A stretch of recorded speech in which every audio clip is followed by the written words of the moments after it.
Boa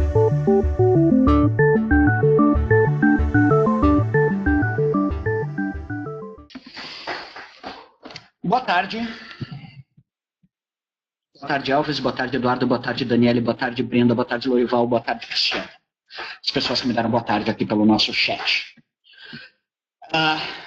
Espero que vocês estejam me ouvindo bem. As minhas configurações de volume e de câmera foram testadas.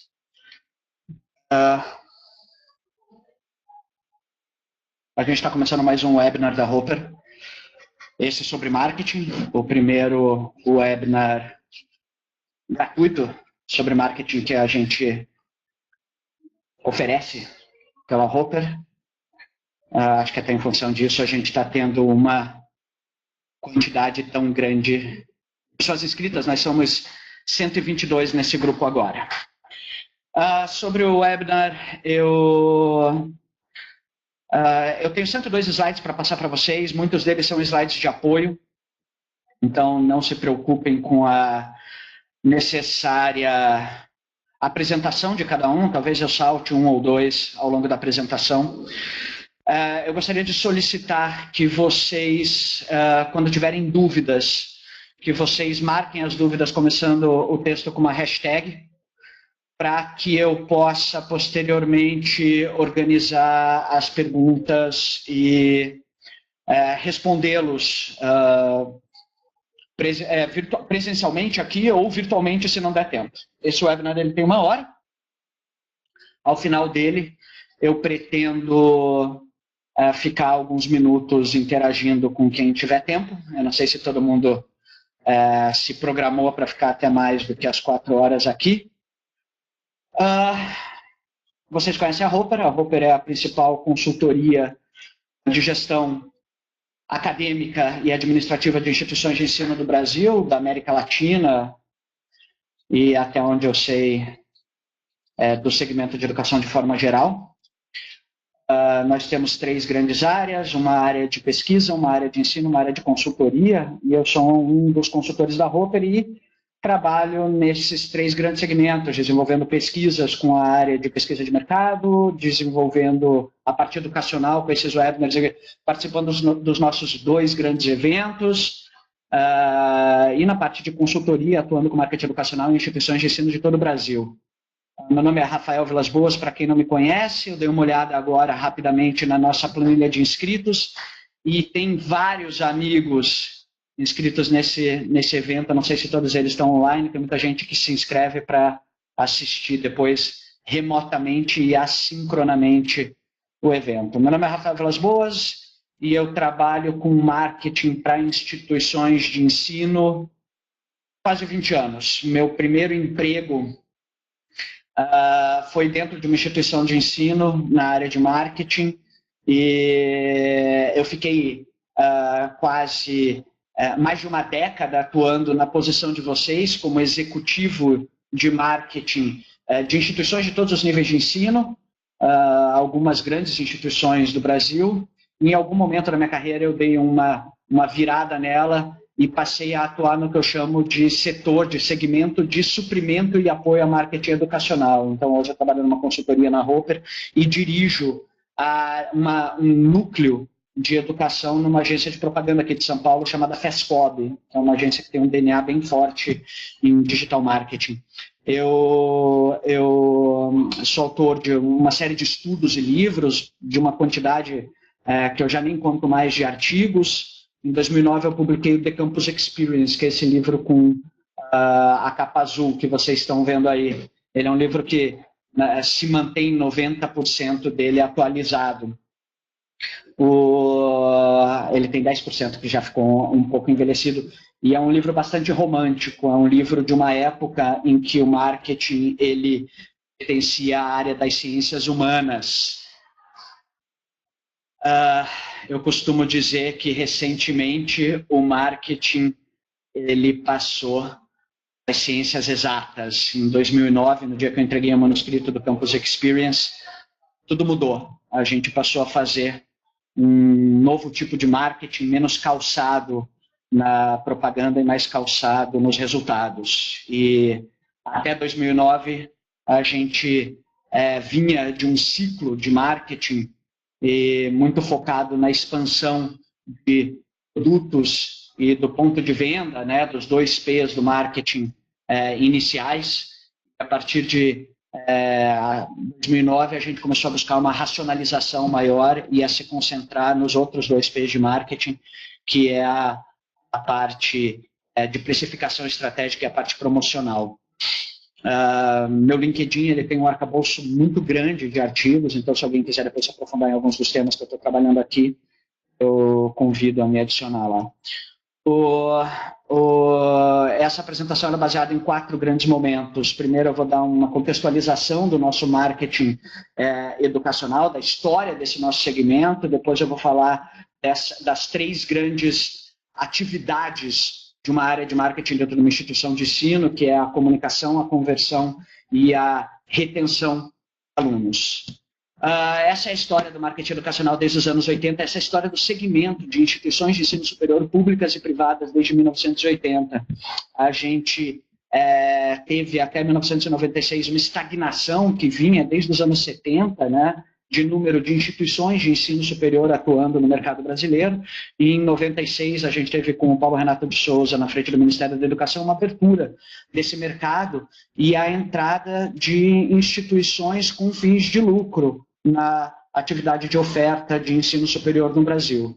Até 1996 a gente tinha, então, uma demanda represada. Todos os anos a gente jogava para o mercado de trabalho uma quantidade muito grande de pessoas sem ensino superior. Quando a gente avalia hoje o currículo de alguns dos principais líderes brasileiros, a gente vê que eles não foram formados em faculdades, que eles têm ensino médio completo, foram para o mercado e ganharam o mundo. Em 96 a gente tem, então, a abertura desse mercado e tem um crescimento continuado da abertura de novas faculdades, de novos CNPJs dentro desse mercado. Esse crescimento vai até 2013, quando a gente tem a primeira queda do número de faculdades. Esse crescimento ele vem no sentido de atender uma demanda represada de ensino superior, que continua represada até hoje. Nós não temos ainda, não alcançamos ainda os nossos objetivos enquanto nação de presença em sala de aula da população com 18 a 24 anos. A gente ainda está muito aquém do que nós queremos, mas crescemos muito. A gente tem hoje uma participação grande da população em idade universitária nas nossas faculdades, por um lado, e tem uma participação, de certa forma, inesperada daquela população que se formou nos anos 80 e 90 dentro das universidades, de forma geral, no Brasil, da população que tem mais de 30 anos de idade, os early birds. Quando a gente criar instituições de ensino superior significa criar cursos. Então, na mesma medida que a gente tem um crescimento do número de faculdades, a gente tem um crescimento do número de cursos. Na mesma medida que a gente tem um crescimento do número de cursos, a gente tem um crescimento do número de vagas. Então, a partir mais ou menos por 2004, antes já existia esse fenômeno, mas ele se acentua por volta de 2004, 2005, no final dos anos 2000, a gente passa a ter, então, a presença das vagas ociosas, um crescimento muito grande de vagas ociosas no nosso mercado. Até então, a demanda ela era maior do que a oferta, e essa demanda cresce, a oferta cresce, a oferta cresce, a oferta cresce, em algum momento ela se equipara com a demanda, e em algum momento a oferta ela se torna maior do que a demanda. Com o crescimento do número de vagas e de cursos, a gente passa a ter uma diluição do número de alunos por curso. Então, nos anos 90, a gente tinha mais de 1.000 alunos matriculados em cada curso superior no nosso Brasil, e já nos anos 2000 esse número cai muito, despenca pela oferta de cursos, e a gente passa a ter uma diluição da base de alunos, e aí nos anos 2000 a gente passa a ter em torno de 200 alunos matriculados em cada um dos nossos cursos superiores no Brasil. Ao mesmo tempo que a gente tem, então, uma diluição de alunos, a gente passa a ter uma diluição de candidatos e uma queda na relação de candidatos-vaga, que é um dos grandes indicadores de demanda. Né? Então, se em 1995 a gente tinha algo em torno aí de 4,3 candidatos por vaga no ensino superior no Brasil, no final dos anos 2000 a gente passa a ter algo em torno de 1,8 candidatos por vaga. quando a gente chega ali por 2004, que a gente ainda tem 2 candidatos vaga, a concorrência passa a se tornar um fenômeno importante dentro do nosso meio. Esse é um slide bem interessante que ele mostra a relação da queda de candidatos vaga versus a relação do incremento de investimento do nosso setor. Até os anos 2000, nós éramos um setor irrelevante para o Ibope, nosso investimento era muito pequeno em comunicação, nos meios que o Ibope mensura, e nos anos 2000, nosso crescimento passa a ser muito grande no investimento. Como a gente passa a ter uma diluição da demanda, a gente precisa investir mais para gerar procura. Então, o nosso P da oferta ele acaba precisando ser reforçado pelo P da promoção. Então, a gente aumenta muito o nosso volume de comunicação, de promoção de forma geral. Um outro fenômeno concomitante que ocorre é o fenômeno da queda das mensalidades. Então, aqui vocês têm um cruzamento entre aquele valor do investimento que é crescente e a queda da mensalidade. Quanto mais cai a mensalidade, mais a gente precisa investir para captar mais alunos e compensar essa diluição da nossa demanda. Então, isso se deu até o final dos anos 2000. Em 2009, era uma época em que, com esse cenário bastante tempestuoso no qual a gente vivia em marketing educacional, e eu estava lá já há muito tempo trabalhando com marketing educacional, a gente começava a ter uma guinada para uma maior profissionalização do P de promoção e da própria questão da precificação estratégica, concessão de bolsas com mais critério, concessão financiamentos privados. Em 2009, a gente tinha a entrada de alguns bancos financiando as mensalidades dos nossos alunos no nosso país. Era uma época onde o marketing educacional ele vinha como uma solução para essa diluição da demanda pelo crescimento do número de instituições, do número de cursos e do número de vagas, todas elas posicionadas para o mesmo público-alvo, né? Até hoje, quando a gente avalia o tom da comunicação das instituições de ensino de forma geral, a gente vê que ele é direcionado de forma hegemônica para um mesmo target. As propagandas elas se assemelham bastante, como a gente vai demonstrar um pouco mais para frente, e elas se focam no cara recém-egresso do ensino médio. Então, isso se deu até 2009, era uma época que a gente começou a ter um desejo de uma profissionalização, a gente passa a ter uma busca por um ROI maior. Cada real investido em comunicação, a gente passa a buscar um retorno maior sobre esse investimento. Em 2009, ocorre o Deus Ex Machina do nosso segmento. Deus Ex Machina é uma expressão utilizada por roteiristas, que significa um fato inusitado que resgata o nosso herói de uma situação crítica e aparentemente sem esperança. O nosso Deus Ex Machina do nosso setor que nos salvou daquele nosso grande momento de rareamento de demanda e de uma busca por um investimento maior, um momento de muita concorrência, se chama FIES. Em 2009, a gente passa a ter um incremento na oferta de dinheiro público para compra de vagas das instituições por meio do financiamento do ensino superior. E eu costumo dizer que o FIES foi o maior sistema de suporte vital de más práticas de marketing. Porque se nos anos 2000 a gente tinha uma demanda represada e a gente podia não buscar um necessário retorno sobre o nosso investimento em comunicação. Em 2009 a gente começou a se preocupar com isso.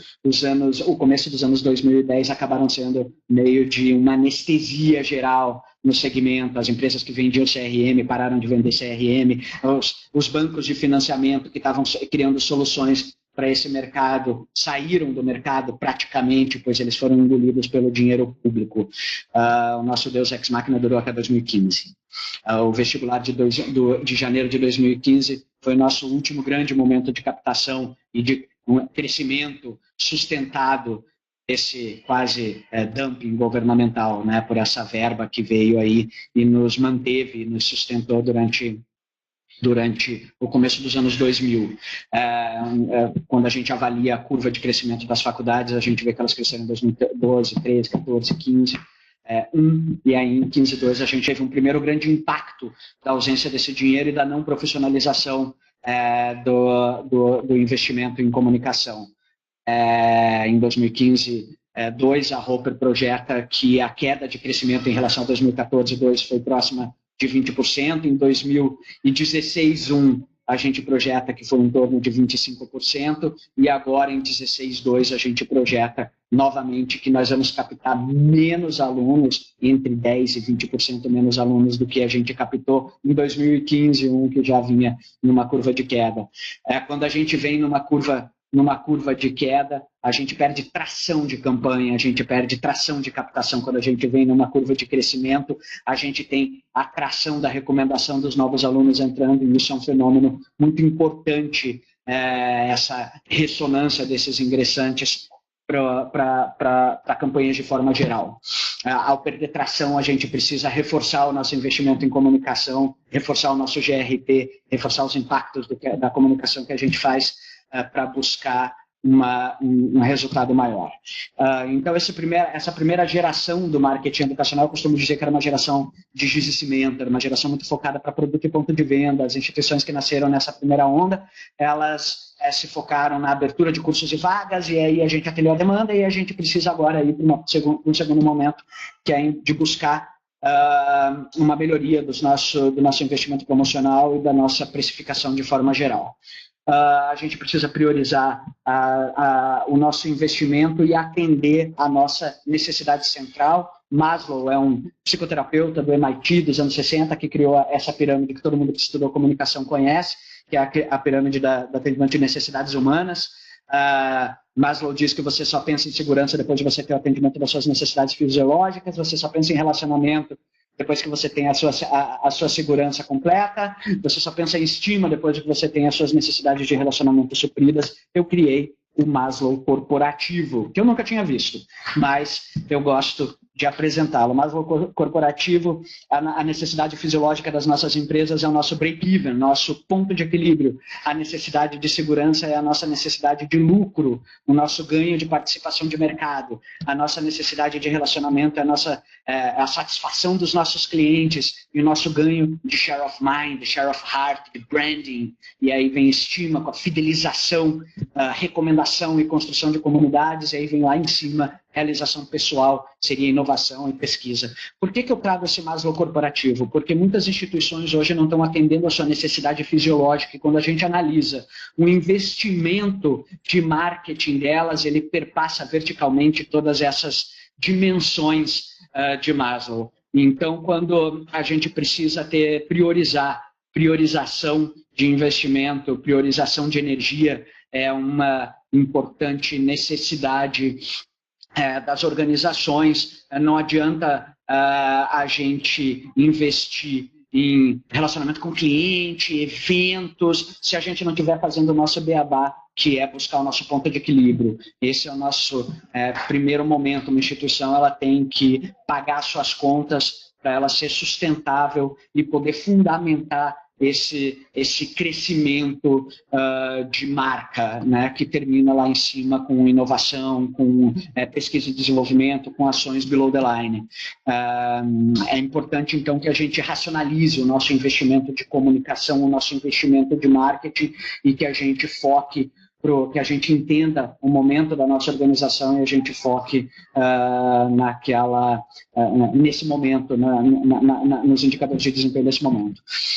Quando eu entreguei meu livro, então, a gente fazia uma campanha, anunciava na Globo, anunciava na televisão, anunciava no jornal, e as matrículas elas vinham inercialmente desse processo de comunicação. Fazer marketing era montar um plano de mídia e executá-lo em época de campanha.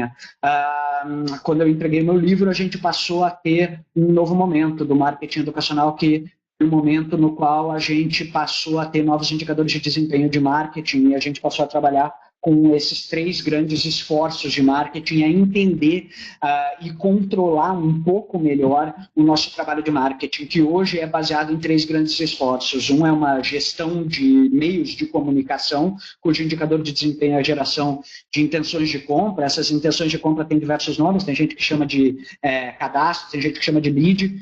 Um segundo momento é a gestão da conversão, que tem gente que chama de gestão comercial, tem gente que chama de gestão do ingressamento do aluno, que é pegar uma manifestação, uma intenção de compra e levar para o primeiro dia de aula. E um terceiro grande momento é o momento da retenção desses alunos. É um momento de pegar esse aluno que ingressou e levá-lo até o último dia do curso. E esse é um processo cíclico na sociedade do conhecimento. A gente precisa... as pessoas hoje não têm mais, a gente não tem mais um fim do estudo. O estudo ele está intrinsecamente ligado ao trabalho e a gente precisa estar se capacitando sempre, o que é uma grande oportunidade para instituições de ensino repensarem a sua missão. A nossa missão não é diplomar administradores, se a nossa missão for formar administradores, a gente precisa estar presente ao longo da vida desses caras, ao longo de toda a vida de trabalho desses caras. Então, esse trabalho cíclico, uma pessoa que se forma num curso técnico é um potencial aluno de uma graduação tecnológica. O aluno que se forma numa graduação tecnológica é um potencial aluno de um bacharelado de uma pós de um mestrado ou de uma grande quantidade de cursos livres ao longo da vida.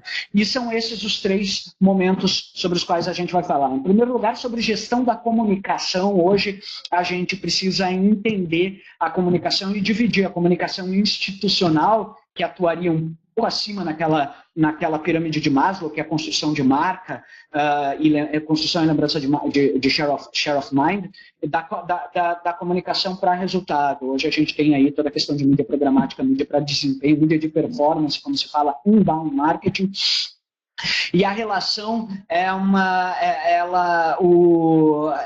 está ligada ao poder de segmentação de cada canal.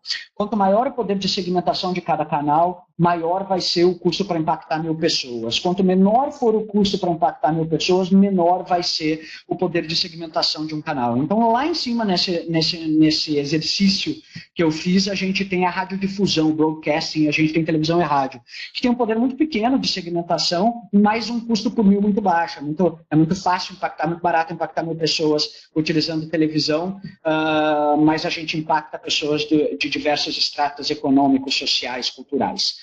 A partir do momento que eu busco uma segmentação maior, eu aumento o meu custo para impactar 1000 pessoas, eu diminuo a minha dispersão da minha comunicação, eu me foco no meu público-alvo. Então, é muito importante que a gente case os nossos planos de comunicação, em primeiro lugar, com o nosso momento enquanto organização, em segundo lugar, com o nosso público-alvo.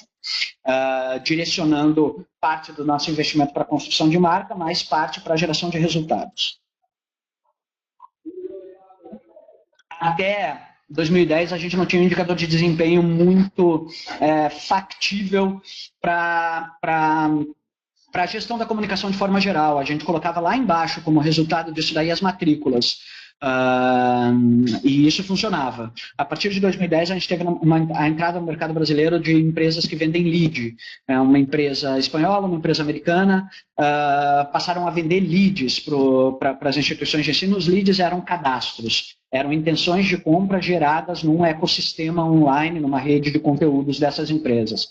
Essas intenções de compras eram formatadas por nome, e-mail, telefone e uma intenção de compra, a escolha de um curso. A partir do momento que a gente tem a entrada no mercado de uma empresa que vende leads, a gente passa a ter um indicador de desempenho dos nossos planos de mídia. A gente passa, então, a dividir no final de cada processo seletivo o nosso investimento em meios de comunicação pelo número de leads gerados, e se essa relação ficar abaixo do valor de compra de mercado desses leads, vale a pena a gente continuar fazendo o nosso trabalho. Se esse valor ficar muito acima, vale a pena a gente buscar, de fato, leads para compensar em novos indutores de pessoas interessadas na nossa faculdade para fazer a segunda gestão, que é a gestão do ingressamento e alcançar os nossos resultados. Eu tenho aqui um exemplo de custo por mil muito baixo, mais uma segmentação muito baixa também, que é uma análise de uma planilha de preço da Globo e depois uma análise do que eu entendo hoje que é o meio de comunicação que permite uma maior segmentação, que é o LinkedIn. A gente consegue segmentar num nível muito profundo a audiência que a gente vai comprar no LinkedIn e o que leva o nosso custo para impactar mil pessoas lá para cima. A gente tem que fazer, essas são análises que precisam ser feitas sobre os canais dentro do nosso processo de comunicação.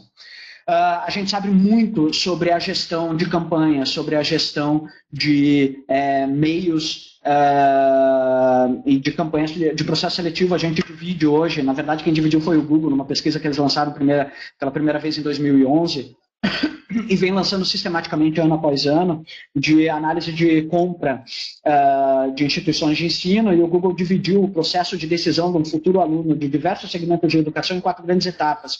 Uma ele chamou de descobrimento da necessidade, uma ele chamou de pesquisa por cursos e depois instituições, uma terceira da inscrição e uma quarta da matrícula nas instituições. E o Google dividiu, analisou o tempo de decisão, de escolha, e dividiu esse processo por tempo. Então, a gente sabe que o descobrimento da necessidade dura em torno de 3 meses e meio, depois o cara ele vai pesquisar um curso em uma instituição, ele fica mais ou menos 1 mês e meio, 2 meses pesquisando primeiro carreiras, depois provedores dessas carreiras, e depois ele se inscreve em 2 faculdades e vai se matricular em uma.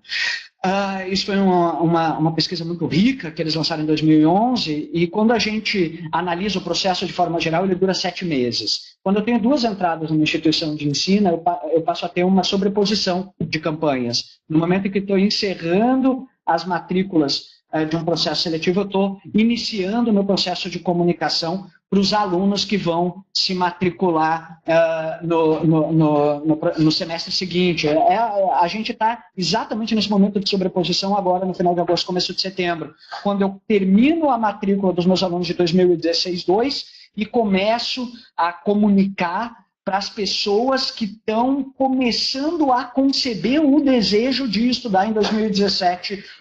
Muitos são diretamente egressos do ensino médio, muitos são pessoas que estão ali ao seu lado, no seu escritório, e que começam nesse momento a falar, poxa, eu poderia fazer uma nova faculdade, poxa, eu poderia fazer uma pós-graduação, poxa, meu filho vai se matricular ano que vem, ele está saindo do ensino médio. Elas começam a conceber uma realidade que só vai se concretizar em fevereiro do ano que vem. Então a gente tem uma sobreposição desses processos. Mais do que isso, a gente sabe hoje o impacto de cada meio de comunicação em cada um desses momentos. Então a gente sabe muito bem que a televisão funciona bastante no descobrimento da necessidade para fixação de marca. A marca, branding, quando a gente olha esse nosso modelo de 3 gestões, né? Gestão da comunicação, gestão do ingressamento e gestão da retenção, os americanos chamam isso de marketing machine, né? Uma máquina de marketing. Porque é um processo que eu tenho indicadores de desempenho ao longo dele e eu consigo controlá-lo. Eu sei que se eu investir mais, eu vou ter uma saída melhor. Eu sei que se eu aceitar melhor o meu processo inteiro, eu vou ter um resultado mais eficiente. Se é uma máquina, a marca ela é o lubrificante dessa máquina. Quanto mais forte for os valores de marca, o nosso brand equity, melhor vai ser o resultado no final. Então, esse momento do descobrimento da necessidade é um momento de construção de marca, um momento no qual os meios institucionais ou offline funcionam muito bem. Televisão funciona muito bem, televisão no Brasil funciona muito melhor do que em outros lugares do mundo. A gente tem aqui um fenômeno Globo que a gente nunca pode desconsiderar. A gente tem um fenômeno no YouTube no Brasil que a gente nunca pode desconsiderar todas essas mídias institucionais.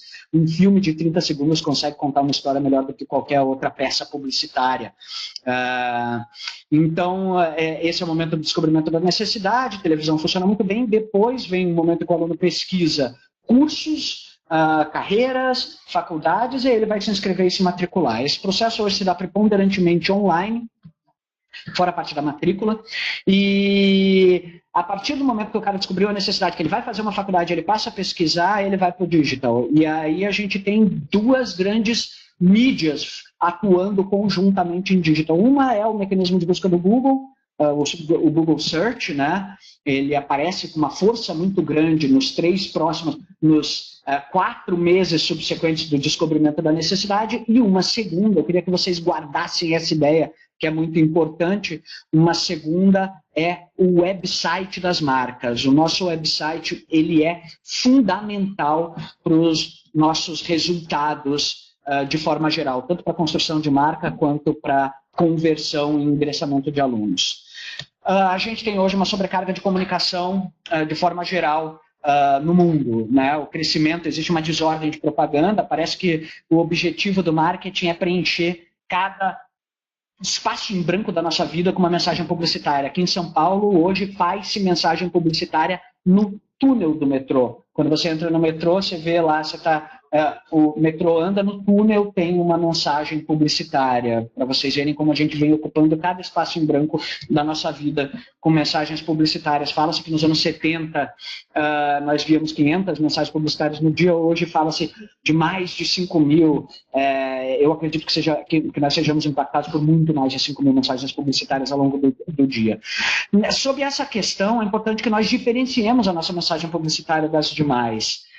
Quem conhece o meu trabalho, a gente tem 169 pessoas assistindo essa apresentação, é muito prestígio, eu agradeço a participação de todos. Quem conhece o meu trabalho e leu o Campus Experience sabe que já em 2009 eu havia criado essa matriz publicitária para explicitar um pouco uma comoditização da nossa mensagem promocional no nosso mercado. É uma matriz que eu brinco que se você cruzar ela de qualquer lado, você vai ter uma propaganda pronta de uma faculdade. Tradição, com os melhores professores, transformando o seu caminho e a sua carreira, né? Se você cruzar de qualquer forma, você vai ter uma mensagem talvez parecida, talvez diferente da campanha que você fez ou da campanha que seu concorrente está fazendo. Então, a gente vem comoditizando os nossos slogans, a gente vem buscando um posicionamento por meio de slogans.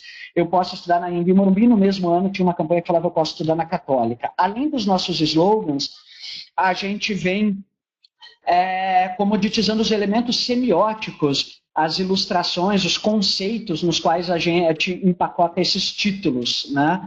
Então, e isso acabou criando algumas categorias de comunicação de faculdade muito parecidas. Uma é gente jovem, junta, reunida, calça jeans, cabelo ao vento.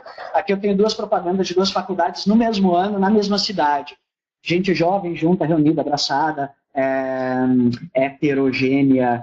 E uma segunda é gente com o livro na cabeça, né? Eu vou lá, corto a cabeça, tampo, coloco um livro e a gente de vez em quando tropeça com essa solução pronta das faculdades. Uma terceira é moral, cidadania, valores, né? Comunicar a faculdade por meio de valores. Uma quarta, aqui eu tenho mais valores, né? 2 propagandas de 2 universidades católicas no mesmo ano, trabalhando com o sinal, com o elemento o laço da luta contra a AIDS, né? Uma camiseta preta. Uma incrível coincidência. Gente em caixinha, né, acaba sendo um outro elemento semiótico que a gente busca para compensar o nosso desconhecimento da nossa marca. O reconhecimento do mercado de trabalho, né? As melhores empresas contratam as pessoas formadas nas melhores faculdades. Checkbox, né? Se você... quais das opções abaixo você acha mais importantes para a sua carreira? Se você marcou todas, estude conosco. O elemento de levar a faculdade te leva de A a B, a escada, a ponte, né? De vez em quando a gente busca esse recurso semiológico para ilustrar as nossas campanhas. Anúncios em classificados de jornal e o principal lugar comum da comunicação, publicitário antes e depois. A caneta Bic que vira caneta Montblanc, o tênis que vira sapato, o peão que vira rei. E todos os anos eu continuo percorrendo o Brasil e tropeçando com esses lugares comuns. É muito difícil a gente criar uma propaganda sem recorrer a esses lugares comuns. E isso faz com que as nossas propagandas fiquem todas muito parecidas. Por um lado, a gente tem uma escolha muito semelhante de meios de comunicação. Até 2010, as instituições investiam parte substancial, até 2011, 2012, dos seus recursos em mídia offline. Então, a gente concorria muito em televisão, jornal, revistas e outdoor, media out of home. A partir de 2010, 12, ao longo dos anos 2010, a gente vem investindo muito em digital, indo para digital, mas levando essa mesma comunicação, esses mesmos títulos e esses mesmos conceitos para esses novos meios. A gente não está mais no jornal, mas a gente está na rede de display do Google falando o que os nossos concorrentes falam. Então, são os mesmos canais e mensagens muito parecidas. Hoje a gente tem diversas formas de testar mensagens. Existe uma disciplina que foi cunhada pelo Google, que chama disciplina dos testes AB, e a gente precisa utilizar, testar uma campanha até que ela gere resultado. Aqui eu tenho um exemplo de uma campanha que foi amplamente testada e a gente acabou optando por um caminho. Quando eu pergunto, isso já é uma pesquisa que a gente faz há muito tempo, e o Google ele vem fazendo, quando a gente pergunta para o nosso mercado quais são as 3 razões para escolher uma faculdade, o que vocês acham que são as 3 principais respostas? Vocês estão lendo. Qualidade do ensino lidera, depois preço acessível, depois localização. Como é que eu percebo qualidade do ensino? Por meio da minha comunicação. Se todas as instituições comunicam de forma igual, os alunos eles percebem que são todas muito parecidas, e aí eles mudam o gauge decisório deles de qualidade para conveniência, para preço, para localização, para outras dimensões do produto que são importantes também. Então, a gente vem comoditizando de forma geral a nossa comunicação dentro de um contexto de sobrecarga de mensagens. Em alguns mercados essa sobrecarga é muito grande. Eu costumo muito usar como exemplo o mercado de Curitiba, onde em época de campanha 80% dos outdoors são adquiridos por faculdades, e aí você pega uma grande avenida de Curitiba e a propaganda de faculdade 1, 2, 3, 4, 5, 6, e é muito difícil você se diferenciar. Para isso a gente tem uma técnica que chama técnica do Stop and Power. O Stop and Power, depois vocês pesquisem, é um termo que vem da balística, é a capacidade de uma bala parar, parar, né? O Stop and Power. A gente precisa ter propagandas, então, que ressoem e que se conectem com o nosso público-alvo. Humor é uma linguagem que funciona muito bem, levar uma pessoa para um próximo passo no processo de compra. E aí eu tenho aqui alguns exemplos de, na verdade, um case de um cliente meu, a Faculdade São Lucas de Porto Velho. Essa é a campanha deles antes da contratação do nosso trabalho, e era uma campanha bastante parecida com a campanha de vestibular de diversas faculdades pelo Brasil. Quando eles nos contrataram, uma pergunta que eu sempre faço para os meus clientes é: qual o seu nível de ousadia? Porque para me conectar com o meu público-alvo dessa geração Z, eu preciso, de alguma forma, ser ousado. E eles toleraram, eles foram ousados na comunicação, isso deu muito certo. A primeira campanha que a gente fez para ele foi a campanha do conhecimento que marca. A gente contratou um grande designer de tatuagem de São Paulo, um grande fotógrafo de moda, e a gente fez uma campanha tatuagens para todos os cursos, uma campanha bastante ousada e que gerou, em 2016, um resultado extraordinário para aquela faculdade, num mercado que sofria um impacto muito grande da concorrência do fim do FIES. É uma faculdade que cresceu a sua captação indo na contramão das outras instituições e do Brasil de forma geral. Era uma campanha que se conectava com o público-alvo dela, com a geração Z, da qual a gente fez uma derivação e um texto explicativo para os pais, né? Um anúncio de jornal no qual a gente falava que o conhecimento é como uma tatuagem que uma pessoa carrega para a vida, que a marca da faculdade vai estar impregnada no currículo para sempre, um texto sustentando conceitualmente e traduzindo aquela linguagem de Stop and Power para os pais dos nossos alunos e para formadores de opinião de forma geral. A campanha teve uma derivação e a partir de então a gente passou a trabalhar com a questão da marca. O conhecimento que marca para pós-graduação virou o reconhecimento que marca, e aí no ano seguinte a gente resolveu fazer uma campanha um pouco mais conservadora. Essa é a marca de Quem Faz São Lucas, fotografamos os nossos alunos que tinham histórias para contar, usaram o conhecimento para ver o mundo de forma diferente. A gente lançou essa campanha em agosto do ano passado, e era a campanha 2016-1, e em setembro a gente viu que ela não dava certo por meio dos nossos testes, e isso fez com que a gente guinasse a mesma campanha. A conceituação, a criação publicitária, ela deixou de viver em um pedestal. A gente deixou de colocar a mensagem em um pedestal. A mensagem, na verdade, ela está, como tudo mais, como os canais, ela está subordinada ao resultado. Essa campanha ela não gerou o resultado que a gente esperava, e aí a gente virou para essa. Usar o conhecimento para ver o mundo de forma diferente, a arquiteta dos projetos mais modernos. Lá embaixo, no texto legal, tinha uma explicação de por que era dos projetos mais modernos. Uma campanha com Stop and Power, e aí a gente voltou a ter um resultado de crescimento. E em 2016,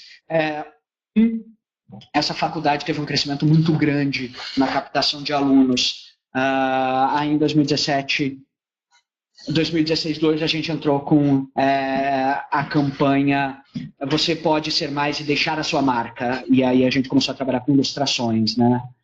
E é uma campanha que tá na rua hoje ainda. Mensagens, né? A gente precisa... o primeiro trabalho, meu próximo curso vai ser um curso de briefing. Os gestores de marketing, de forma geral, não sabem briefar as suas agências, os seus processos criativos, muito pelo fato de não se entenderem, se conhecerem as suas faculdades, de relacionarem diferenciais das suas instituições. Eu costumo propor para os meus clientes que eles façam uma auditagem de marca e levantem 100 diferenciais das suas instituições. Quem nós somos, quanto nós somos em relação a quilômetros de prateleiras de livros na nossa biblioteca, nós somos a autoridade em que áreas. A gente precisa ter uma relação de 100 motivos que a gente possa lançar a mão no nosso processo de persuasão dos nossos futuros alunos por meio de propaganda ou por meio de outros meios de comunicação. Eu acabei dividindo o diferenciais de uma instituição em algumas dimensões e subdimensões. Então, preço, como é que o aluno percebe preço, valor total do investimento, valor das parcelas. Em algumas faculdades pelo Brasil, acessibilidade física, né? Acessibilidade de horário, referências, pessoas que chancelam as nossas marcas. Algumas instituições pelo Brasil vêm usando isso de forma adequada. Então, eu tenho aqui alguns exemplos, como a Faculdade ENIAC, que lançou cursos no contraturno na cidade de Guarulhos. Então, ela tem um curso que começa às 7 da manhã e termina às 9h30 da manhã. Ela se diferenciou por meio do horário, que é uma dimensão importante para os alunos. Horários inteligentes, alunos idem.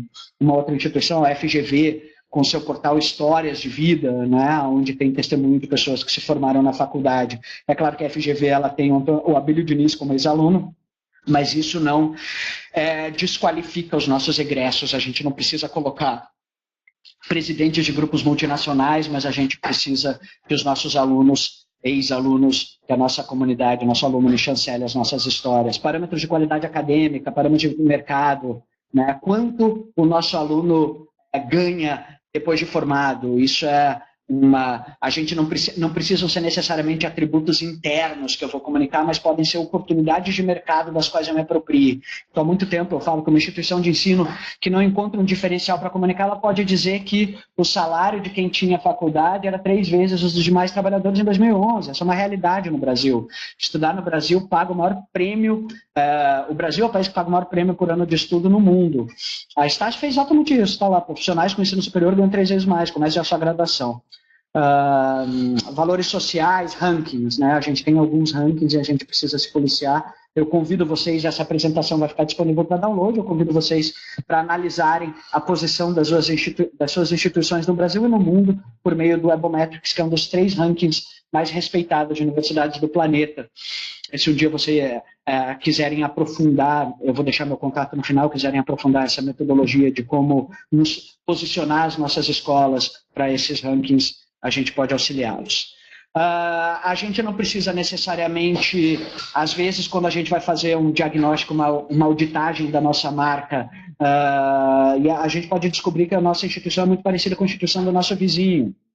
Isso faz com que o nosso marketing precise de uma orientação para desenvolvimento de diferenciais. Alguns desses diferenciais podem ser desenvolvidos pelo reempacotamento de algumas atividades que a gente já tem na faculdade. Alguns diferenciais podem ser buscados no mercado. A gente tem o Google e a Microsoft oferecendo gratuitamente para as instituições produtos que, se forem bem utilizados em sala de aula, podem gerar diferenciais. O Google App para Educação, ele é uma cesta de aplicativos que o Google oferece gratuitamente para as faculdades que permitem que as faculdades formem alunos mais produtivos. Vejam, alunos mais produtivos. Isso seria um diferencial importante que a gente poderia estar levando para o mercado se de fato a gente tivesse uma política de formar para a produtividade. A Estácio foi dar um tablet para se diferenciar em um determinado ano. Algumas instituições associam a sua marca com o Google, outras associam a sua marca com o TED.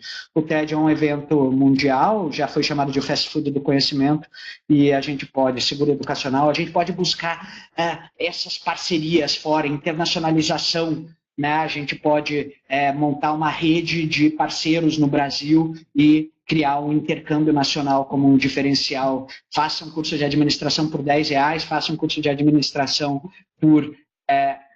faça um curso de administração por R$1.000, faça um curso de administração por R$1.300 e ganhe um intercâmbio no final dele. Pode ser um diferencial que a gente pega do mercado e traz para a nossa marca. Eu pedi para vocês guardarem uma ideia no começo da minha apresentação, não sei se vocês guardaram, mas era a importância do nosso site. Nosso site ele é fundamental. Nele em que a mágica, a conquista dos corações e mentes dos nossos alunos ocorre. E é nele hoje que o processo de compra ocorre. Nosso site ele tem uma dimensão importante de e-commerce, a gente precisa controlá-la e precisa tirar um maior proveito do tráfego e da audiência que passa pelo nosso site. Todo o processo que eu expliquei até agora, de criação de uma mensagem de impacto e difusão dessa mensagem de impacto por meios mais racionalizados, né, canais de comunicação, ela objetiva, nesse momento, levar os usuários para o nosso para as nossas landing pages, para o nosso site, para o nosso ambiente de conversão, onde a gente vai pegar essa audiência que a gente gerou com o nosso anúncio na TV e vai transformar no indicador de desempenho da comunicação, que são leads. Então, aqui eu tenho uma pesquisa da Nielsen, eu deixo para vocês, na qual ela fala que o meio que as pessoas mais acreditam de comunicação, depois da recomendação de pessoas que eu conheço, é o website das marcas. E algumas instituições ainda não entenderam isso e criam processos de conversão nas suas campanhas absolutamente complexos e alongados. Então, eu tenho instituições que comunicam o site institucional nas suas peças de comunicação e criam uma série de telas e demandam uma série de informações e passos dos alunos nesse segundo processo, que é um processo que é parte do processo de ingressamento. Aqui eu ainda estou no nível de dar o dado do meu aluno, de gerar uma manifestação, uma intenção de compra. Aqui eu tenho um site da English Town, no qual toda a campanha da English Town te leva para aí. A primeira coisa, você só vai consultar quais cursos eles têm, você só vai consultar qualquer informação se você cadastrar seu nome, e-mail, telefone e a sua idade, no caso da English Town. Hoje a gente precisa otimizar os nossos sites para conversão. Um exemplo de otimização é a Netflix versus a Blockbusters. A Netflix foi uma startup, engoliu a Blockbuster. Alguns analistas dizem porque tinha um site otimizado para conversão. Quando eu entrava no site da Blockbuster, eu tinha uma dispersão de informação, era um site extremamente horizontalizado, todas as informações para todo mundo estavam ali, e da Netflix era um site verticalizado. Eu só entrava nele depois de me cadastrar. Essa otimização para conversão, ela é uma rotina, na qual a gente vai mudando pequenas coisas, combinações de cores e vai acompanhando quantas manifestações de interesse a gente gera, intenções de compra a gente gera a mais. Tem aqui um exemplo de um cliente meu que tinha esse conjunto de produtos e é uma empresa de cursos online, cursos de entretenimento digital. Em algum momento a gente resolveu testar, comunicar os produtos em português, né? Não por meio de ícones, mas por meio de texto. E o resultado da conversão ele é muito maior, é que vocês conseguem acompanhar. A gente convertia, antes da mudança, foi no final de semana, a gente convertia em torno de 25 pessoas, a gente passou a converter o dobro fazendo essa pequena alteração no layout. São pequenos ajustes que a gente faz dentro dessa metodologia de testes AB que vão alimentando o nosso pipeline, o nosso encanamento, o nosso funil de resultado. As pessoas quando buscam o site de uma faculdade, buscam um conjunto muito grande de informações, a gente precisa comunicar para elas o que elas buscam. Atualmente, quando eu analiso a comunicação dos produtos das instituições de ensino, eu vejo que, assim como a sua mensagem promocional, a sua escolha por meios, essa comunicação nos nossos sites é muito parecida. Eu tenho aqui 3 textos do curso de administração de 3 faculdades no mesmo mercado. Vocês vão ter tempo de lê-los, mas vocês vão ver que eles são muito parecidos. E eu convido vocês a fazer essa reflexão, pegarem o texto de apresentação de um curso de vocês e compararem com as suas concorrentes. Então, nós, além de termos uma comunicação muito parecida por mesmo meio, quando a gente leva a pessoa para a nossa loja, que a gente deveria estar encantando ela, criando diferencial, porque ela acredita no que a gente diz no nosso site, a gente acaba falando mais do mesmo. As pessoas hoje, os nossos futuros usuários, eles estão acostumados com a multimídia e a gente tem à nossa disposição um conjunto muito grande de objetos de conteúdo que a gente deve lançar mão para comunicar dentro das nossas interfaces os nossos produtos e, posteriormente, para fazer a nutrição desses candidatos. No final disso, no final desse longo processo, a gente tem a geração de uma intenção de compra, de um lead, né? E aí vem a gestão do ingressamento. A gente precisa ingressar esse lead e levá-lo para o primeiro dia de aula. Um processo de uma instituição de ensino, de forma geral, ele é um processo bastante alongado. Depois do cadastro, o cara precisa confirmar a inscrição, pagar um boleto, e vir fazer uma prova, muitas vezes tradicional, num determinado dia, se ele chegar atrasado, ele não consegue entrar, ser comunicado da sua aprovação, trazer o documento da pré-matrícula, confirmar a pré-matrícula e aí ir para o primeiro dia de aula. Um processo muito alongado. A gente vai ter um resultado muito bom, um resultado extraordinariamente bom, enxugando esse processo.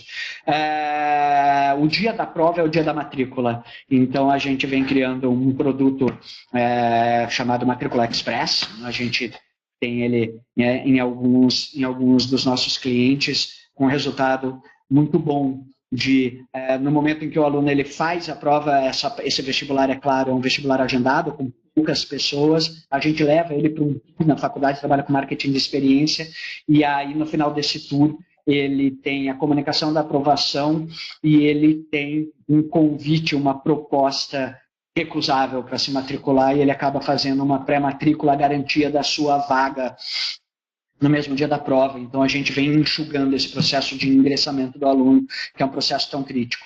Lá de cima, né, a gente teve os prospectados, que são os leads, e aí no vestibular tradicional a gente tem os inscritos, os confirmados, os aprovados, e ao longo de um processo a gente diariamente vai deixando pessoas ligadas nesse caminho. A gente precisa trabalhar com persistência na evolução de pessoas ao longo desse funil de candidatos. A gente trabalha com um modelo chamado metodologia comercial com base em carga de trabalho, e para cada um desses públicos a gente delega um esforço, um objeto daqueles de conteúdo diferentes para persuadi-los a evoluírem dentro desse nosso processo de ingressamento, processo comercial. A gente pode usar de tudo, a gente pode usar um webinar, a gente pode convidar as pessoas, as poucas pessoas que se pré-ingressaram e não se matricularam para um evento, a gente pode conversar, trabalhar, mandar um e-book para quem foi aprovado e ainda não se pré-matriculou. A gente tem uma miríade de opções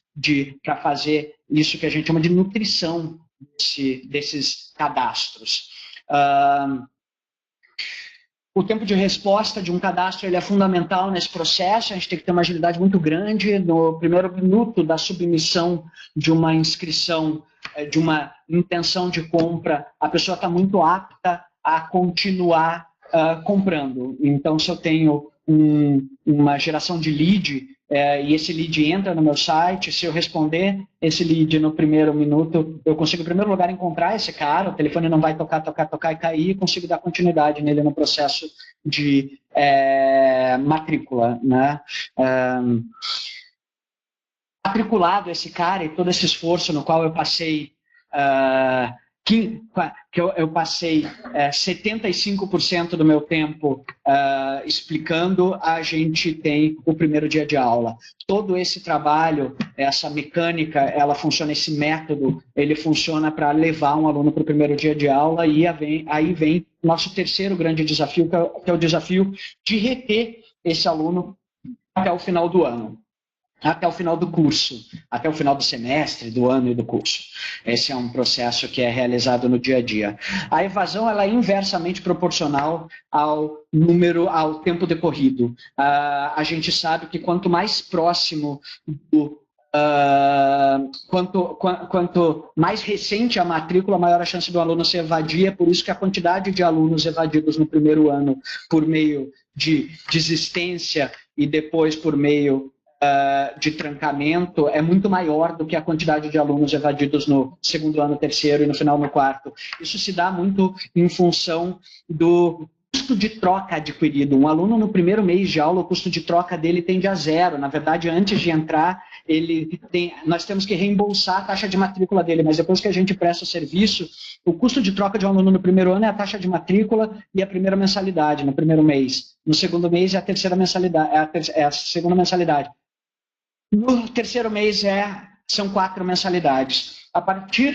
Quanto mais o tempo passa, maior vai aumentando o custo de troca de um aluno.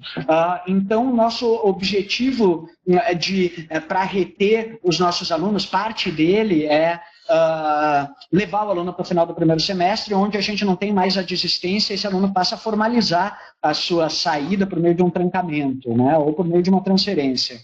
Lá pelo final, lá pela metade do processo, no final do primeiro ano e do segundo, o aluno para de olhar no retrovisor e passa a olhar para o para-brisa, né? Ele para de olhar para o mindset dele deixa de ser puta, estou devendo 3 matrículas, 4 matrículas, 5 matrículas, 6 matrículas e passa a ser, faltam 24 meses para o meu diploma, 23, 22, 21, então ele passa a olhar para frente e aí a evasão tende a cair muito.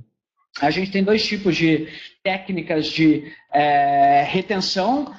Uma é baseada em ações preditivas e outra é baseada em ações reativas. As ações preditivas são aquelas nas quais a gente consegue prever que um aluno vai sair da nossa instituição antes mesmo dele manifestar o seu interesse, o seu desejo, antes mesmo dele saber que ele vai querer sair. Ele começa a deixar indícios de que ele vai se evadir, ou seja, acumulando faltas, ou seja, acumulando mensalidades atrasadas, ou seja, acumulando notas baixas. A combinação desses fatores gera uma condição de não continuidade para os nossos alunos. A partir do momento que o aluno manifesta interesse em sair, entra um segundo conjunto de atividades de retenção, que são as ações reativas, né? Aí nós reagimos à manifestação de desejo dele sair. E aí existem uma série de estratégias de retenção que a gente pode fazer. As menos elegantes são aquelas de trancamento, de lock-in, que a gente chama, e que vocês conhecem muito bem, serem clientes de instituições financeiras e de empresas de telefonia. Quem aqui já tentou cancelar uma conta da Vivo? Quem aqui já tentou cancelar uma conta da NET? Vocês sabem que o sistema cai, né? O sistema caiu. Não, o sistema não cai. Dentro da NET eles têm uma regra de relacionamento que eles sabem que se eles te falarem que o sistema caiu 3 vezes, você não vai continuar a persistir no processo de evasão, você vai desistir e por isso eles fazem o sistema cair. É uma ação um pouco elegante, na verdade vai contra o Código de Defesa do Consumidor, mas é uma ação de trancamento que muitas instituições no Brasil adotam, por exemplo, atrasando a entrega da documentação de transferência de um aluno, né? Eu quero me transferir para outra forma. Não, tudo bem, daqui a 2 meses você pode vir aqui buscar. Essas instituições sabem que os alunos não vão conseguir ingressar nas outras faculdades sem essa documentação e aí eles ficam mais um semestre. Então, mas existe uma série de outras coisas legais que a gente pode fazer para reagir a uma manifestação de evasão de um aluno. A gente pode criar descontos de fidelidade, a gente pode encaminhar o cara para uma central de emprego estágio. A reação ela está condicionada ao motivo da evasão manifestada pelo nosso aluno. A Mariana da Roper, que está nos assistindo, me perguntou se eu conseguiria passar pelos nossos 102 slides ao longo da minha apresentação. eu transformei um grande curso muito longo, de 12 horas, numa apresentação de 1 hora, mas eu quis, para quem não conhecia o meu trabalho, dar um overview sobre essa disciplina que até pouco tempo atrás não tinha nome, mas hoje a gente chama de disciplina de Growth Hacking, né? Que é um controle do crescimento. Quando a gente tem indicadores de desempenho em cada um desses processos, a gente consegue controlá-los e racionalizá-los de forma a trazer crescimento para as instituições. É o que a gente vem fazendo com os nossos clientes de forma geral no Brasil. Queria trabalhar aqui no final, eu sei que algumas pessoas se comprometeram a sair, daqui a pouco a gente tem uma queda de logados às 4 horas, eu queria apresentar 4 grandes questões de dogmas do nosso mercado. Um primeiro é a diferença de mailing lead. O lead, uma intenção de compra, ela é muito válida e muito quente nos primeiros minutos e nos primeiros dias da submissão dela. A partir de um determinado momento, e aí cabe à sua instituição avaliar, ele deixa de ser uma intenção de compra e ele volta a ser apenas um mailing de marketing, comunicação, objeto de e-mail marketing e de ações de persistência que vão reingressá-lo no processo comercial. Uma segunda questão é a importância dos leads autogerados, self-generated leads versus os leads comprados, os purchase leads.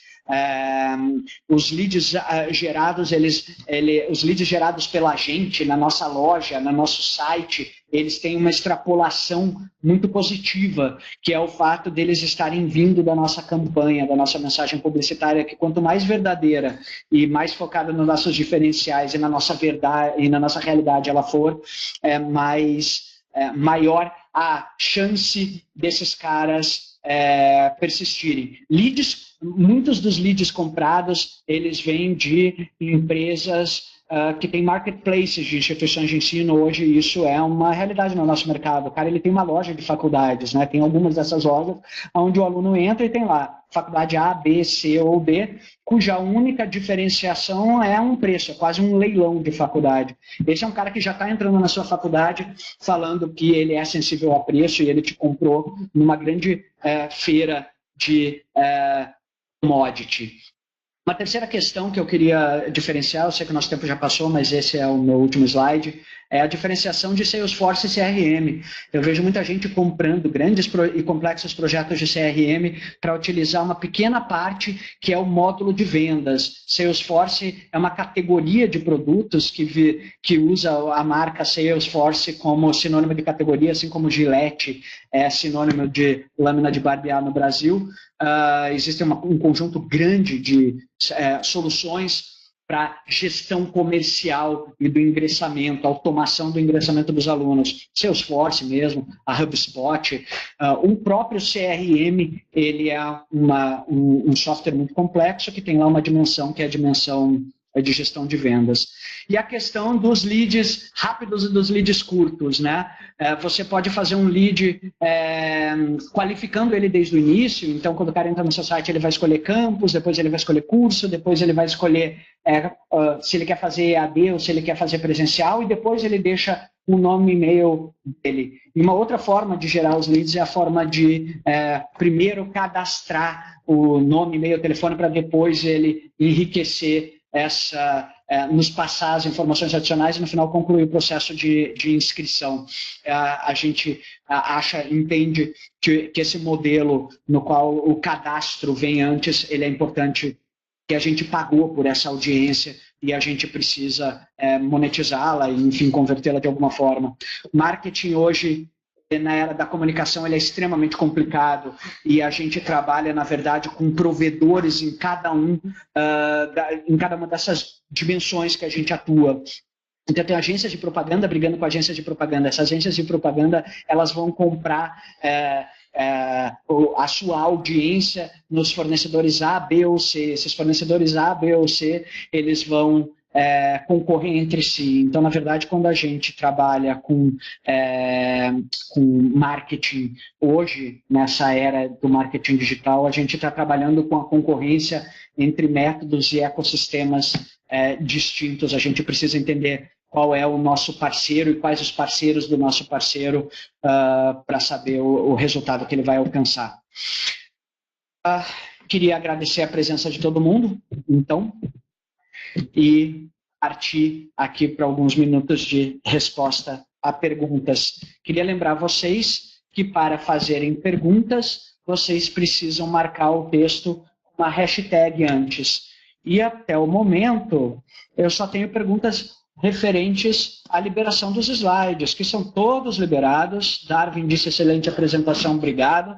São todos liberados e vocês conseguem ver assincronamente essa apresentação mais tarde. Como ficam as redes sociais dentro do marketing educacional? É uma excelente pergunta. Hoje, inclusive, a gente está tendo um evento de redes sociais aqui em São Paulo. Nós somos aqueles que não estão presentes nesse evento.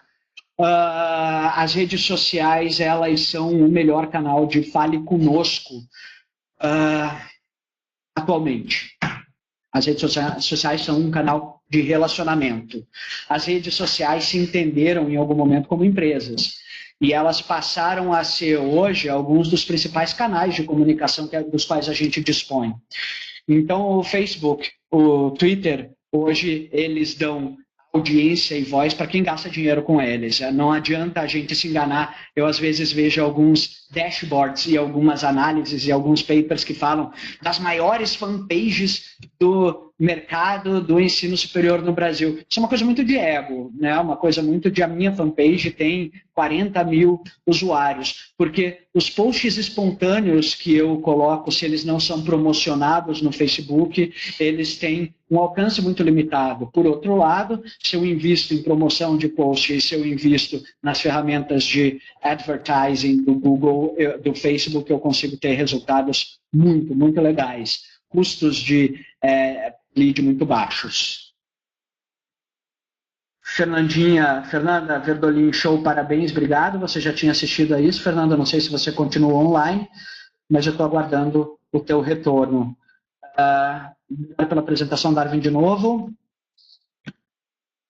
Criar um canal do YouTube seria válido para divulgação? Novamente, uma ótima pergunta.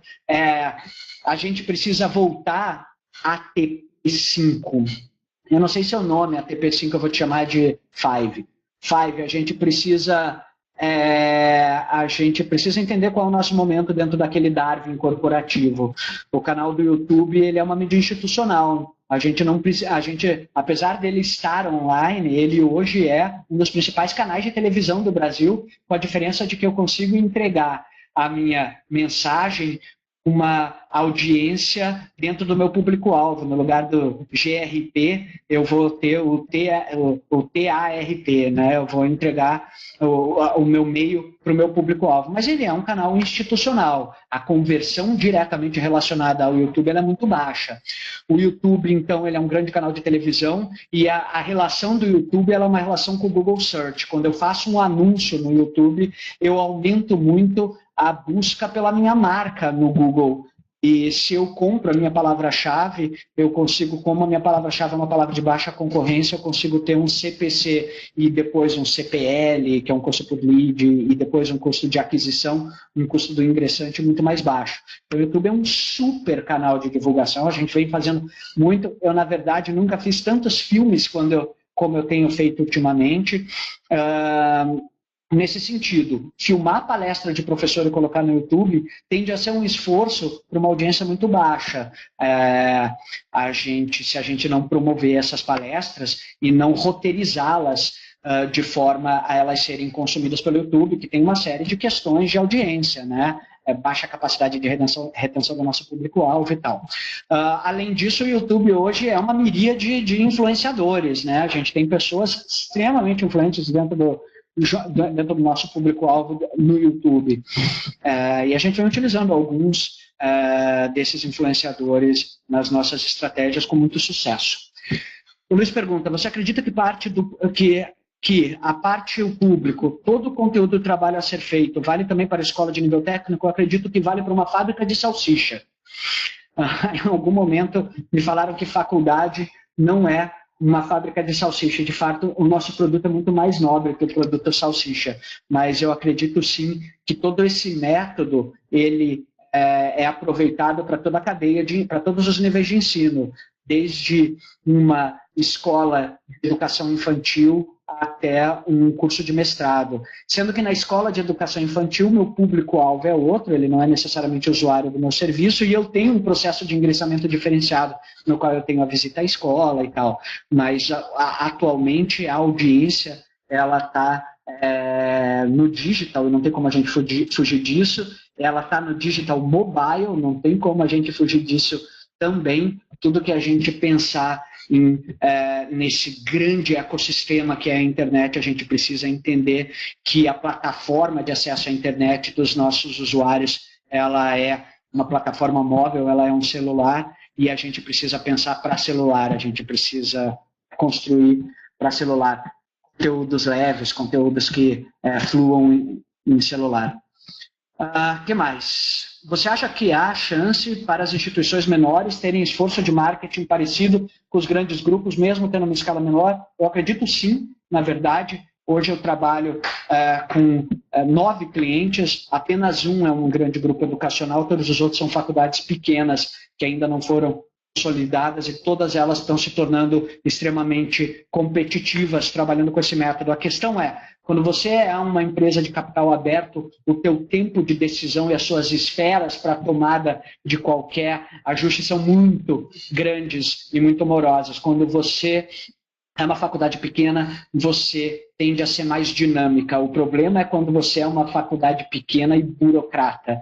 Aí você não está desfrutando um diferencial que você poderia ter, que é o diferencial de ser rápido e dinâmico. O Elvis Bin pergunta, boa tarde, o website como marca deve conter o quê? Elvis, vamos fazer assim, escreve para a Roper e pede um webinar só sobre isso, porque a questão de website, ela é uma questão muito ampla. Na minha apresentação eu tenho lá um beabá das coisas que você precisa entregar na dimensão marca, e eu tenho também algumas inferências sobre as questões que você precisa integrar na dimensão loja. A gente precisa compreender que a nossa presença proprietária online são duas. Uma é o nosso site institucional, que é uma propriedade, nós somos donos dele, e ele tem um reflexo muito grande de marca, e também a marca reflete na conversão. E a outra questão é a dimensão loja, que ela deve ser bastante objetiva e curta. A gente tem que entender qual é o nosso goal e levar com rapidez a nossa audiência, o nosso público-alvo para ele.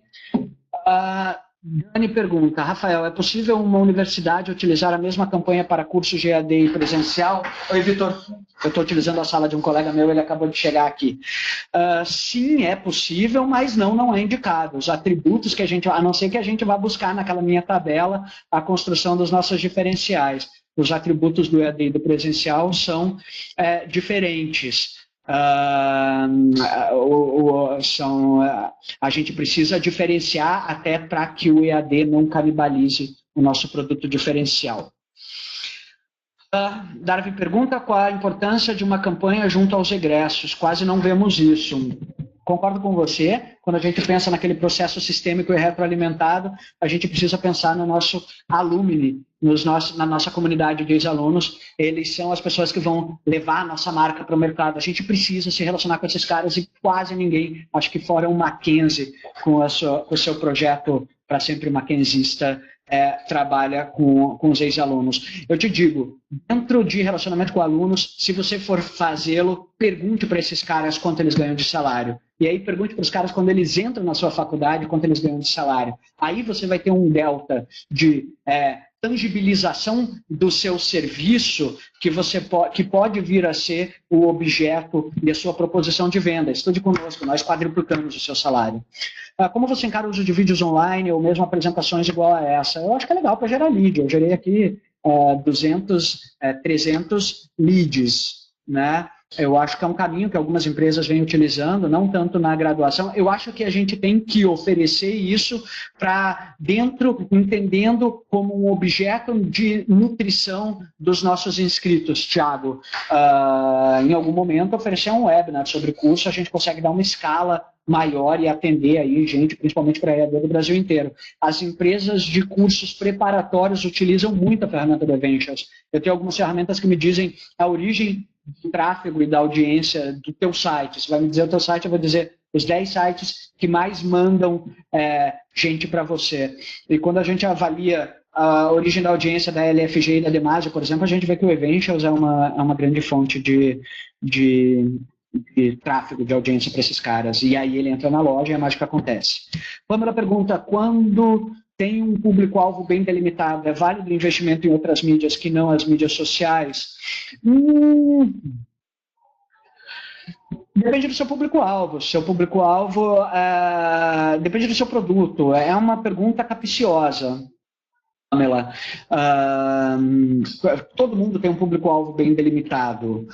Qualquer pesquisa socioeducacional que a gente faz, a gente acaba delimitando bem o nosso público-alvo. O fato é, nosso público-alvo ele é objeto de influenciadores, né? Então a gente precisa entender que a mídia institucional, apesar da gente ter uma dispersão muito grande dela, a mídia offline, ela impacta outros público-alvos que podem ser os influenciadores do nosso aluno. Vanessa, professor, muito bem no processo de comunicação, no envolvimento, isso leva a custo. Como fazer quando a instituição ainda está em processo de liquidez? Que foi um dos primeiros pontos citados por você. Esse é o momento em que a gente precisa mais racionalizar o nosso investimento, Vanessa. A gente, quando trabalha com growth hacking, a gente consegue extrapolar com base num benchmarking de mercado o quanto vai custar uma matrícula para a sua instituição no futuro. E aí a gente consegue dizer o quanto você precisa investir delimitado cada uma daquelas taxas, daqueles pontos de fuga, daquelas taxas de conversão, o quanto você vai precisar investir para alcançar a sua meta com uma precisão muito grande. Daniel da Uniub pergunta, que mídias hoje tem o melhor custo por mil do mercado? Rede Globo. Digo em relação à conversão e investimento online. Rede Globo, esse é o discurso de qualquer gerente comercial da Globo. Eles parecem que foram feitos numa forma. No Brasil inteiro, eu me relaciono com eles no Rio Grande do Sul e no Pará, eles são muito parecidos, né? Gravata, eles vêm e falam, eu tenho o menor custo por mil do mercado. Talvez eles tenham o menor custo por mil do mundo. Eu me arrisco a dizer, a Rede Globo. A gente consegue impactar 1000 pessoas investindo muito pouco. A questão é, a dispersão ela é monstruosa. O investimento a gente faz na Globo com o menor, apesar de ter um menor custo por 1000, ela fala com milhões, e aí o investimento tende a ser muito alto.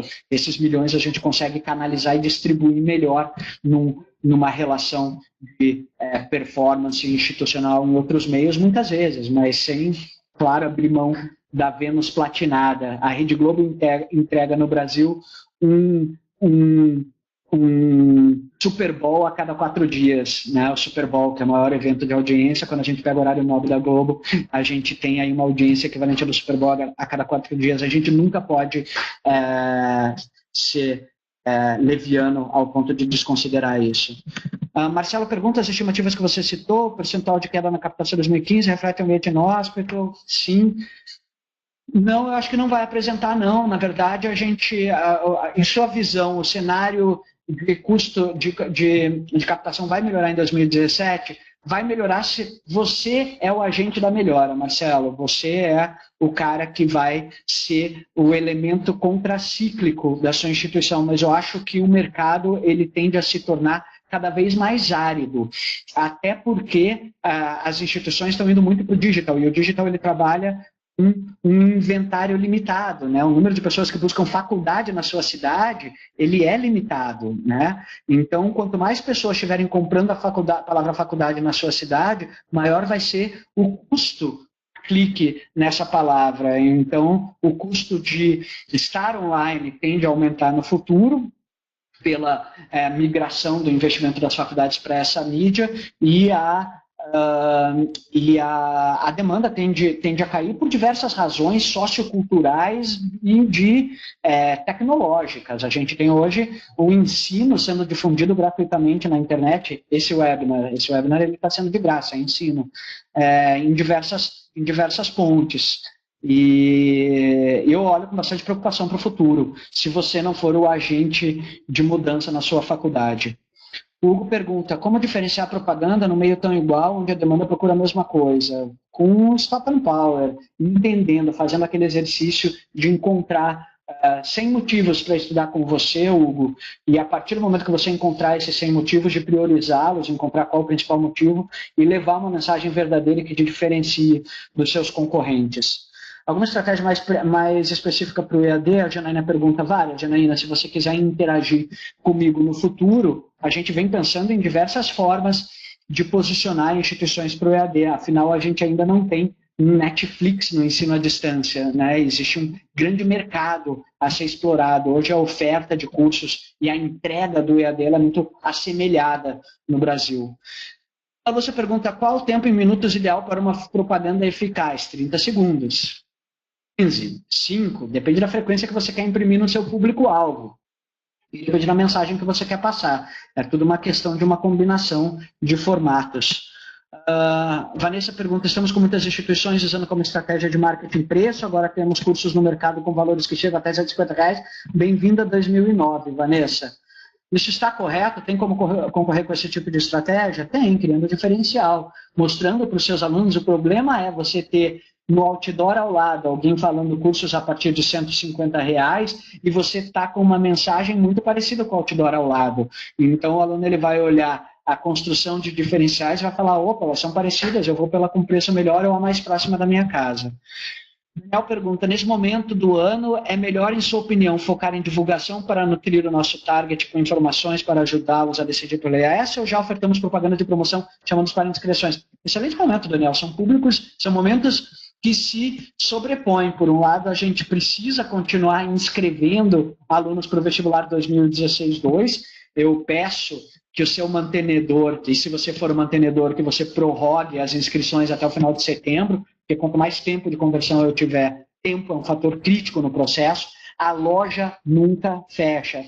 Eu tenho campanha no ar no dia 31 de dezembro. No dia 31 de dezembro, eu estou gerando leads. O tempo é substancial, mas ao mesmo tempo você precisa pensar em comunicar institucionalmente para o cara que vai entrar em 2017-1. Então, é um processo continuado de marketing em campanha. O pico, em 2012, eu tenho lá num slide lá em cima, eu tenho um slide no qual eu mostro no Google Trends a demanda por faculdade e vestibular em 2012. Você vê que tem uma sazonalidade, né, uma procura muito grande. Cada vez mais a procura por vestibular e faculdade, o pico e o vale vem se aproximando. Então, eu tenho demanda por vestibular e faculdade. O momento onde eu tenho a menor demanda no ano, que é o dia 31 de dezembro, a demanda não é irrelevante. Eu preciso estar presente online, eu preciso estar presente as pessoas nesse momento, no menor momento do ano. Em pós-graduação, eu tenho uma busca quase que linear ao longo do ano inteiro. Não faz mais sentido eu ter uma campanha para ingressar alunos em agosto. Cada vez faz menos sentido. É um modelo muito mais de varejo. Fechei uma turma, começa uma aula. Fechei uma turma, começa uma aula. A Jana pergunta, sou coordenadora de curso de marketing, quebrando a cabeça. Boa, Jana, me chama para dar uma palestra, aí vai ser um prazer. Kevin pergunta, há espaço no mercado atual para cursos livres? Sim, há. Eu acho que é um grande mercado.